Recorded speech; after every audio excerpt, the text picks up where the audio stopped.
दोस्तों, हमारी सीरीज चल रही है जिम कॉर्बेट की बुक माई इंडिया। उसका अगला चैप्टर है pre red tape days. Jim Corbett बताते हैं कि एक बार वो एंडरसन के साथ कैंपिंग कर रहे थे तराई एरिया में। तराई वो एरिया है जो हिमालय के नीचे है और बहुत ही उपजाऊ माना जाता है। और दोस्तों, जिन एंडरसन की बात जिम कॉर्बेट यहाँ कर रहे हैं, ये वो वाले एंडरसन नहीं है जिनको आप जानते हो, यानी कि केनेथ एंडरसन। ये है फ्रेडरिक एंडरसन। अब इन्होंने नाश्ता किया और बिंदु खेड़ा से आगे बढ़ चले, क्योंकि इनको कैंपिंग करनी थी एक दूसरी जगह। इनका अगला कैंपिंग प्लेस था बोक्सार। लेकिन क्योंकि ये चाहते थे कि इनके सर्वेंट्स को इनका नया कैंप सेटअप का टाइम मिल जाए, तो इन्होंने एक लंबा रास्ता ले लिया। बिंदु खेड़ा से बोक्सार के बीच में दो नदियां आती थी और उन्हें क्रॉस करना था, और उन पर ब्रिज नहीं था। इनमें से जो दूसरी नदी थी, उसमें इनका ऊंट जो इनका कैंपिंग का सामान कैरी कर रहा था, चिकनी मिट्टी में स्लिप कर गया और इनका पूरा सामान नदी में चला गया। तो इनका लंबा रास्ता लेने के बावजूद जब ये बोक्सार पहुंचे, तो इनका स्टाफ कैंप रेडी नहीं कर पाया, क्योंकि पूरा सामान आया ही नहीं था। इनके आने के बाद भी सामान की अनलोडिंग चल रही थी, और जो इन्होंने कैंप साइट चूज की थी वो गांव से ज्यादा दूर नहीं थी। और जब लोगों को मालूम चला कि सर एंडरसन आए हैं, तो पूरा गांव उनसे मिलने आ गया और ये पूछने लगा कि वो कैंपिंग सेटअप में किसी प्रकार की सहायता कर सकते हैं क्या। सर फ्रेडरिक एंडरसन उस वक्त तराई के सुपरिटेंडेंट थे, और एंडरसन लोगों का ख्याल रखते थे। कई मीलों तक उनका शासन था, और वो इस बात का ध्यान रखते थे कि किसी गरीब का नुकसान ना हो। सबको बड़े प्यार से रखने की वजह से लोग भी उनसे बहुत प्यार करते थे, और यही वजह थी कि पूरा का पूरा गांव उमड़ पड़ा था। इसके अलावा सर एंडरसन बहुत ही कुशल प्रशासक थे और बहुत ही शानदार मेमोरी रखते थे। मैं यहां तक कह सकता हूं कि अपने जीवन काल में उनके जैसी मेमोरी मैंने केवल एक व्यक्ति की देखी है, और उनका नाम था सर हेनरी रामसे, जिन्होंने 28 साल तक शासन किया उसी भाग में जहां पर आज एंडरसन कर रहे थे। सर रामसे को कुमाऊं का बेताज बादशाह कहा जाता था। सर रामसे और सर एंडरसन दोनों ही स्कॉट्समैन थे, यानी कि स्कॉटलैंड के रहने वाले थे। दोस्तों, वैसे तो आपको मालूम होगा, लेकिन फिर भी मैं यहां पर जिक्र कर दूं कि ग्रेट ब्रिटेन 3 देशों को मिला के बना है: स्कॉटलैंड, आयरलैंड और इंग्लैंड। तो जो भारत में अंग्रेजों का शासन था, तो उसमें आयरिश भी थे, स्कॉटिश भी थे और इंग्लिश भी थे, यानी कि इंग्लैंड। उन सारों को मिला के बोला जाता था ब्रिटिश। तो जिन दोनों लोगों की बात जिम कॉर्बेट कर रहे हैं, वो दोनों स्कॉटलैंड से थे, और ये कहा जाता था सर एंडरसन और सर रामसे अगर एक बार किसी की शक्ल देख लेते हैं, तो उसके बाद उसका नाम और चेहरा कभी भूलते नहीं है। और गांव के गरीब लोग बहुत खुश हो जाते थे जब उन्हें साहब उनके नाम से पुकारते थे। उन्हें लगता था कि साहब को हमारा नाम याद है, ये बहुत बड़ी बात है। जब भी भारत में अंग्रेजी राज के उत्थान और पतन की कहानी लिखी जाएगी, तो उसमें सबसे बड़ा योगदान होगा रेड टेप का। जब सर रामसे और एंडरसन ने भारत पर राज किया, उस टाइम पर रेड टेप नहीं था। रेड टेप को हिंदी में बोलते हैं लाल फीता शाही। यही वजह है कि वो खुलकर जनता की सेवा कर पाए, और उनके हाथ लाल टेप यानी लाल फीते से बंधे हुए नहीं थे। रामसे जी सिर्फ कुमाऊं के जज नहीं थे, वो मैजिस्ट्रेट भी थे, इंजीनियर भी थे और फॉरेस्ट ऑफिसर भी थे। और इतनी सारी ड्यूटीज रामसे जी ने बखूबी निभाई। कभी इस कैंप में जाते थे, कभी उस। और रामसे जी का वर्किंग स्टाइल ये था कि जब वो एक कैंप से दूसरे कैंप जा रहे होते थे पैदल चल के, उसी दौरान वो केस की सुनवाई करते थे। लोग साथ चलते थे, पूरी भीड़ चलती थी, उसी में एक से पूछते थे, गवाह से पूछते थे और उसके बाद अपना फैसला सुना देते थे। वो फैसला या तो उसके पक्ष में होता था या खिलाफ। या तो किसी पर फाइन करते थे या किसी को जेल, किसी को हल्की जेल, किसी को कठोर कारावास, लेकिन कभी कोई सवाल नहीं उठाता था। और जब किसी को चलते हुए जेल करते थे तो उसे नजदीकी जेल में भेज दिया जाता था। मिस्टर एंडरसन, जो कि तराई और भाबर के सुपरिटेंडेंट थे, उनको भी अपनी ड्यूटीज परफॉर्म करनी होती थी और उनकी ड्यूटीज भी वही थी जो रामसे जी की थी। लेकिन मिस्टर एंडरसन के पास एडमिनिस्ट्रेटिव पावर्स ज्यादा थे और जब जनता आ गई, इनके कैंप पिच हो रहे थे, तो एंडरसन ने कहा, सारे लोग बैठ जाइए, अगर किसी की कोई शिकायत है तो मुझे बताइए, मैं यहीं पर सुनवाई करूंगा।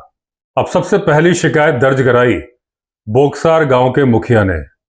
अब ऐसा लग रहा था कि बोक्सार गांव और इस गांव जहां पर ये लोग रुके हुए थे, दोनों के बीच में एक ही सिंचाई वाली नहर थी और वो बोक्सार से होके जाती थी।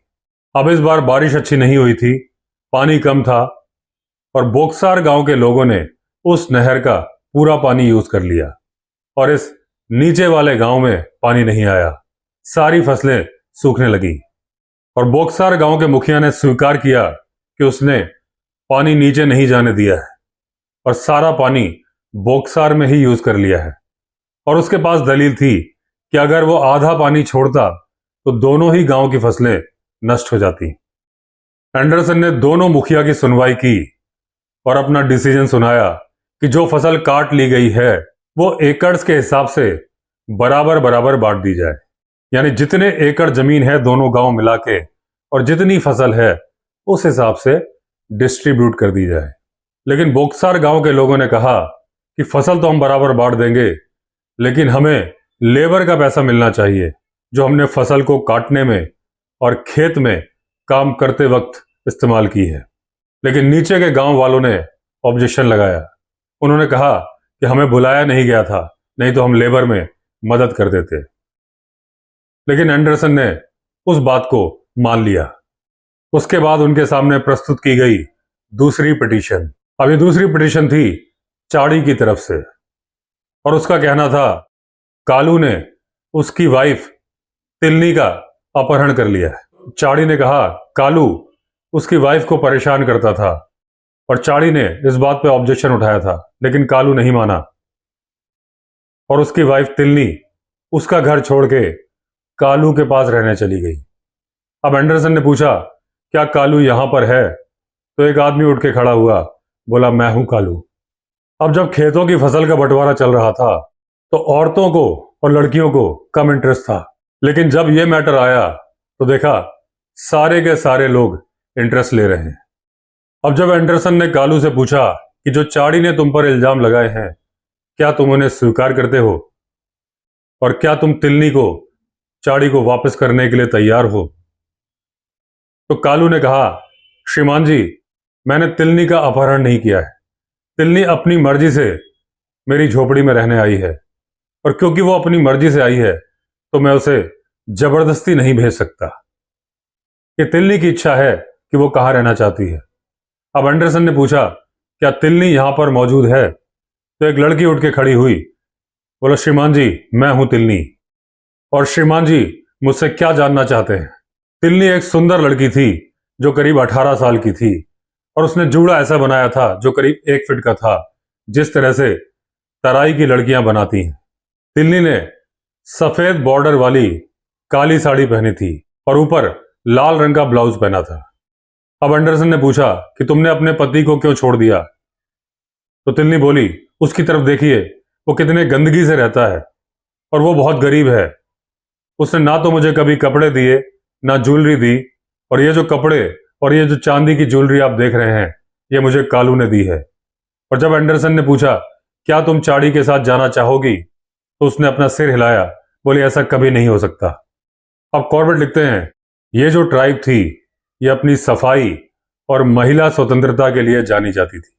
पूरे भारत में ग्रामवासी इतनी सफाई से कहीं नहीं रहते जितने तराई में रहते हैं, और पूरे भारत में महिला को इतनी आजादी नहीं थी कि भीड़ के बीच में वो खड़े होकर अपने केस की सुनवाई करे, जबकि 2 अंग्रेज भी वहां पर हों।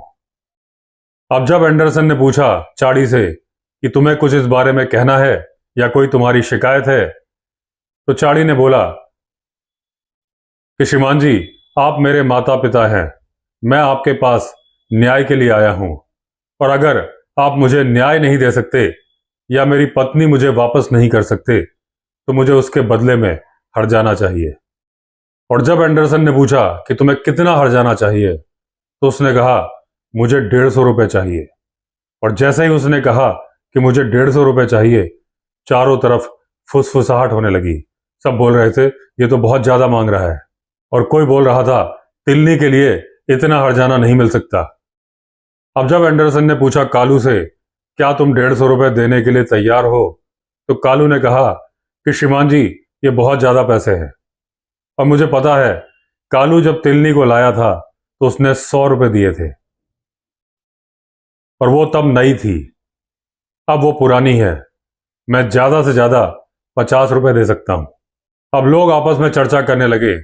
कुछ लोग बोल रहे थे कि जो पैसे चाड़ी ने मांगे बहुत ज्यादा हैं, कुछ बोल रहे थे जो पैसे कालू ने ऑफर किए वो बहुत कम है। अब एंडरसन पूरी गहराई से छानबीन कर रहे थे। चारों तरफ फुसफुसाहट चल रही थी और तिलनी के चेहरे पर एक मुस्कुराहट थी। सब लोगों के बयान सुनने के बाद एंडरसन ने डिसीजन सुनाया कि कालू चाड़ी को 75 रुपीज देगा। अब कालू उठा, एंडरसन के सामने आया और अपना एक रस्सी वाला पर्स खोला, सारे सिक्के सामने गिरा दिए और उसमें थे 52 चांदी के सिक्के। अब कालू की मदद के लिए उसके 2 दोस्त आए और उन्होंने 20-25 सिक्के और निकाले। अब वो सिक्के दे दिए गए चाड़ी को और एंडरसन ने कहा गिन लो। जब चाड़ी ने पैसे गिने तो बोला पूरे हैं, पूरे 75 रुपए हैं। तभी उन्होंने देखा एक महिला दूर से चली आ रही है और सब लोगों से थोड़ा दूर बैठ गई। शायद उसके पैर में कुछ दिक्कत थी और वो मुझसे बोली कि श्रीमान जी, मेरे लिए क्या आदेश है। एंडरसन ने पूछा तुम कौन हो? बोली मैं कालू की वाइफ हूं। वो एक लंबी महिला थी, बहुत ही दुबली थी और ऐसा लग रहा था पूरे शरीर से खून सूख गया। चेहरा सफेद पड़ा हुआ था, पैर सूजे हुए थे, उसके ऊपर मलेरिया का अटैक हुआ था। अब वो बोली कि अब कालू ने दूसरी महिला खरीद ली है, अब मेरा क्या होगा? मेरे पास कोई घर नहीं है और मैं काम भी नहीं कर सकती क्योंकि मैं बहुत कमजोर हूं, मैं भूख से मर जाऊंगी। और उसने अपना चेहरा घूंघट से ढक लिया और सुबक सुबक के रोने लगी।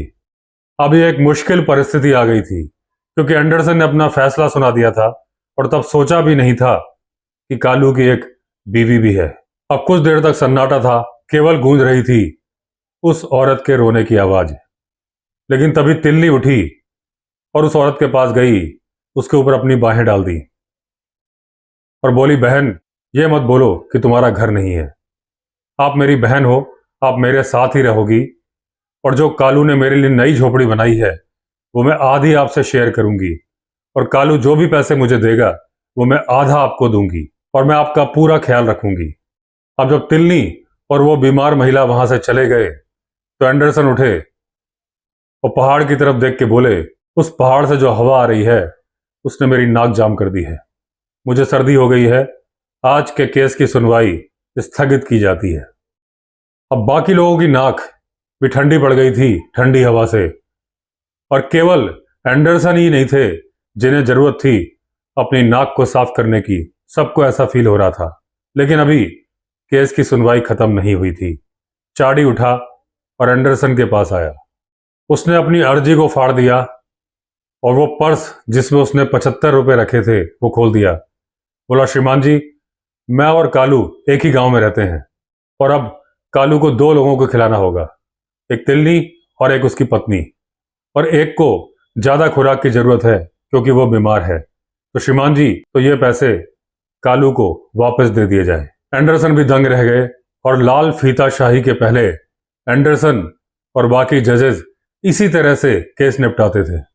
और जब रेड टेप आ गया यानी कि लाल फीता शाही, उसके बाद ये फैसले कोर्ट में होने लगे। पहले लोगों को अपनी सुनवाई के लिए 1 रुपया भी खर्च नहीं करना होता था, कोई वकील नहीं, कोई कोर्ट फीस नहीं।